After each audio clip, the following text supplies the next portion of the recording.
Si Ana, bagong estudyante sa klase. 10 anyos siya. Sa unang adlaw, niingon ang maestro. Maayong buntag Ana, pagpaila sa imong kaugalingon. Si Ana nitindog og niingon. Ako si Ana, 10 anyos ko. Ganahan ko magbasa ug maminaw og musika. Si Ben, 11 anyos, nipahiyom ug niingon. Maayong buntag Ana, ako si Ben. Ganahan ko mag-drawing ug magdula sa basketball.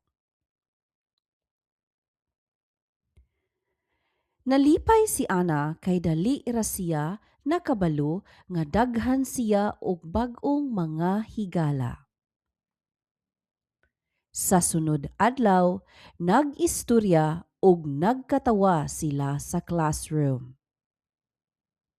Nasabtan ni Ana nga ang pag-ila-ila sayon ra kung buutan og masinabtanon ka sa uban.